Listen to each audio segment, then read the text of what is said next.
Halo semuanya, perkenalkan kami dari kelompok keempat ingin menampilkan hasil analisis kami tentang dataset asuransi. Sebelumnya, perkenalkan saya Ignatius Rabudolong dengan NIM 52250073 dan rekan-rekan saya Guru Najira Salsabila dengan NIM 52250069. Saya Naila Syarani Putri dengan NIM 52250070. Saya Daniela Delina Sinamana dengan NIM 52250071. Saya Nimaria Aurora Stanirum dengan NIM 52250072. dan tanpa berlama-lama lagi, inilah hasil analisis kami.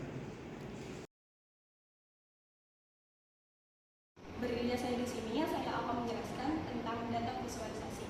Yang pertama yaitu ada histogram, dan di mana histogram usia menampilkan distribusi frekuensi berdasarkan kelompok umur dalam dataset. Grafik ini menunjukkan bagaimana usia para responden tersebut. Insight yang dapat kami sampaikan yaitu distribusi usia menunjukkan bahwa populasi dalam dataset ini tidak merata, melainkan terkonsentrasi pada kelompok umur tertentu. Selanjutnya, yang kedua yaitu ada histogram BMI, di mana histogram BMI menggambarkan pola distribusi indeks massa tubuh seluruh individu dalam dataset. Melalui grafik ini dapat diamati apakah nilai BMI mayoritas responden berada pada kategori normal, overweight, atau obesitas. Nah, insight yang dapat kami berikan yaitu adalah distribusi BMI mengungkapkan adanya kecenderungan nilai BMI yang mengarah pada satu kategori tertentu, misalnya overweight atau normal. Jika sebagian responden berada pada kategori BMI yang lebih tinggi, maka risiko kesehatan pada populasi ini juga meningkat. Di sini saya akan menjelaskan interpretasi box plot Klein-Emon. Box plot Klein-Emon menyajikan ringkasan statistik yang mencakup nilai minimum, maksimum, kuartil pertama, median, dan kuartil ketiga. Keberadaan outlier yang muncul di luar garis Vickers menunjukkan adanya klaim yang jauh lebih besar dibandingkan mayoritas lainnya. Dari tabel ini menampilkan insight adanya outlier yang cukup menonjol pada Klein-Emon. Kehadiran klaim dengan nilai sangat tinggi menunjukkan resiko finansial yang tidak merata dalam portofolio pelanggan. Selanjutnya, di sini saya akan menjelaskan interpretasi bacaan asuransi klaim. Perbedaan tinggi batang pada setiap kategori menggambarkan tingkat popularitas atau tingkat adopsi dari setiap rencana asuransi. Jika salah satu kategori memiliki jumlah pelanggan yang jauh lebih banyak, hal tersebut mengindikasikan adanya preferensi yang kuat terhadap rencana tersebut. Interpretasi scatter plot risk curve versus Klein-Emon. Scatter plot ini memperlihatkan hubungan antara risk curve dan Klein-Emon. Penyebaran titik pada grafik menunjukkan bagaimana nilai klaim bervariasi berdasarkan tingkat resiko. Garis regresi linear yang ditambahkan memberikan indikasi arah hubungan antara kedua variabel. Jika garis regresi memiliki kemiringan positif, hal ini mengindikasikan bahwa semakin tinggi skor resiko, semakin besar kecenderungan jumlah klaim yang diajukan. Jadi, di sini saya akan melanjutkan penjelasan yaitu mengenai Central Tendency Analysis. Central Tendency Analysis adalah proses nilai statistik yang bertujuan untuk menggambarkan nilai pusat atau nilai yang memiliki keseluruhan distribusi data. Nah, dalam analisis ini memiliki 3 ukuran utama, yaitu ada mean atau rata-rata, yang kedua ada median atau nilai tengah, dan yang ketiga ada modus atau nilai yang paling sering muncul.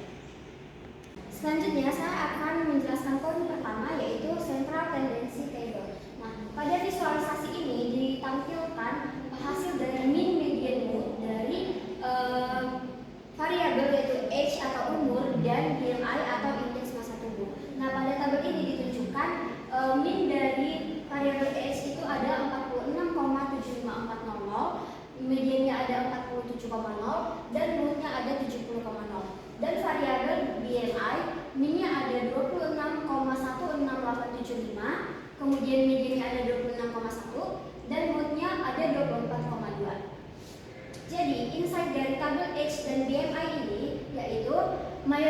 peserta berada di rentang usia tertentu, sementara beberapa individu lebih muda atau lebih tua dari kelompok pertama yang dapat menjadi fokus untuk analisis risiko. Dan sebagian besar peserta memiliki BMI normal atau sedikit berlebihan, namun ada beberapa outlier yang perlu diperhatikan untuk penilaian risiko kesehatan.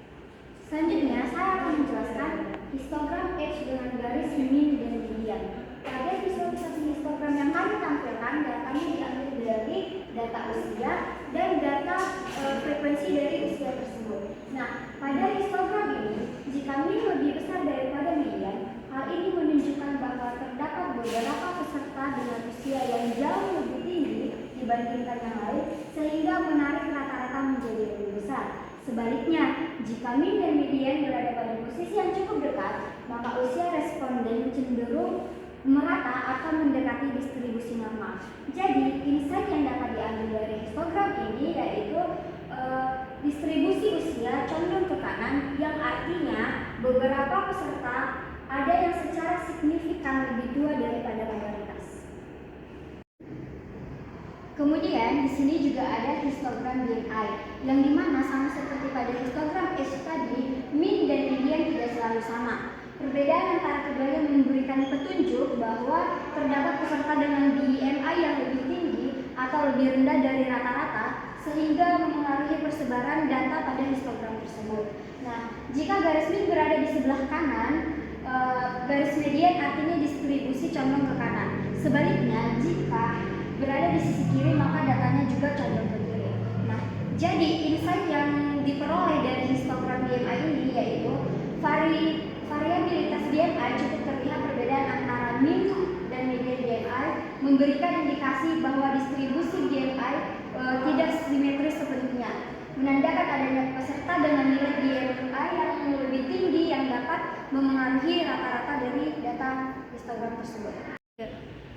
Kemudian topik yang selanjutnya adalah measures of dispersion. Measures of dispersion atau ukuran penyebaran data adalah sekumpulan metode statistik yang digunakan untuk melihat seberapa jauh nilai-nilai dalam suatu dataset tersebar dari pusat data, misalnya pada mean atau median.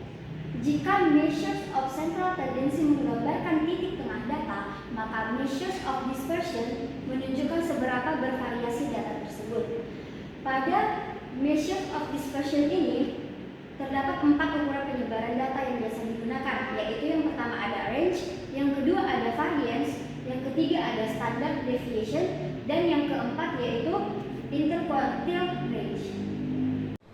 Baik, di sini saya akan menjelaskan tabel measure of dispersion atau ukuran penyebaran dari age atau usia dan BMI yang berisi nilai ada range, variance, standard deviation, dan AQR. Nah, di tabel measure of dispersion menunjukkan sebaran data age dan BMI peserta. Usia relatif terkonsentrasi di sekitar rata-rata dengan range 57, standard deviation-nya ada 16,65, dan AQR-nya ada 29, sehingga X menjadi variabel paling konsisten. Sebaliknya, BMI itu memiliki penyebaran yang lebih sempit secara absolut, tetapi relatif lebih bervariasi dibandingkan distribusi normal dengan range 27,7, standard deviation-nya 4,03, dan AQR-nya ada 5,5 yang menunjukkan adanya beberapa individu dengan BMI ekstrim. Oke, di sini ada interaktif box for passage. Nah, di mana median age-nya itu yang garis di dalam kotak ini nilainya ada di sekitar 45 tahun. Berarti setengah peserta itu berusia di atas 45 tahun dan setengahnya lagi di bawah 45 tahun. Nah, untuk kalau kotaknya ini itu lebih lebar dibandingkan BMI. Ini menunjukkan penyebaran usia itu lebih besar. Dan juga artinya usia peserta itu sangat beragam dari muda sampai tua. Terus untuk panjang whisker itu tampak lebih panjang. Ini berarti variasi usia sangat besar dari sekitar 20 tahunan sampai 70 tahunan. Terus untuk outlier-nya hampir tidak ada titik outlier pada age, tidak ada titik-titiknya. Artinya usia peserta itu cenderung normal dan tidak ada nilai ekstrim. Selanjutnya adalah interactive workshop of BMI. Di sini kita lihat garis mediannya itu di sekitaran 26. Ini ada kisaran BMI normal sampai overweight. Terus untuk ukuran kotaknya atau IQR-nya, kotak BMI ini lebih kecil dibandingkan age. Artinya penyebaran BMI ini lebih sempit alias lebih stabil. Terus untuk panjang whiskers BMI ini lebih pendek, yang menunjukkan bahwa rentang BMI ini tidak selebar age. Dan untuk outlier-nya ada beberapa titik-titik di atas sama di bawahnya. Nah, ini menunjukkan ada peserta dengan BMI yang sangat rendah atau sangat tinggi. Nah, insight yang kita dapatkan, mayoritas peserta memiliki BMI normal atau sedikit berlebih. Namun ada beberapa individu dengan BMI yang sangat tinggi atau rendah yang dapat menjadi fokus perhatian dalam penilaian risiko kesehatan dan klaim asuransi. Baik, di sini ada grafik interaktif Catapult of age versus BMI atau grafik umur dan indeks massa tubuh. Catapult interaktif ini memvisualisasikan hubungan antara umur dan indeks massa tubuh, menunjukkan bahwa tidak ada pola linear yang sangat kuat.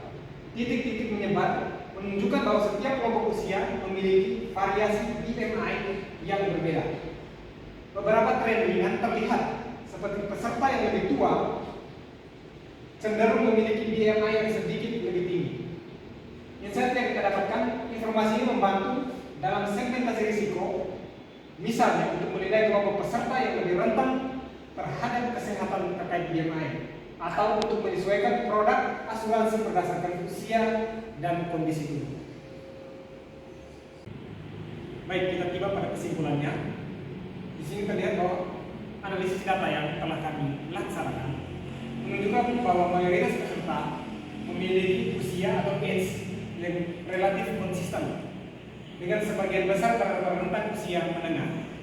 Nilai mean dan median age atau umur cukup dekat, menunjukkan distribusi yang simetris, sementara outlier usia yang sangat muda dan yang sangat tua sedikit dan tidak terlalu mempengaruhi. Sebaliknya, BMI menunjukkan variasi yang lebih besar, dengan beberapa individu memiliki BMI sangat tinggi atau rendah. Hal ini terlihat dari range IQR yang lebih besar dibanding age, menandakan penyebaran data yang lebih luas dan potensi outlier lebih signifikan. Secara keseluruhan, age merupakan variabel yang paling konsisten, sedangkan BMI dan claim amount menunjukkan variasi yang lebih besar. Visualisasi membantu mengidentifikasi pola, outlier, dan hubungan antar variabel. Itulah hasil analisis yang telah kami lakukan. Kurang dan lebihnya kami mohon maaf. Sekian dan terima kasih.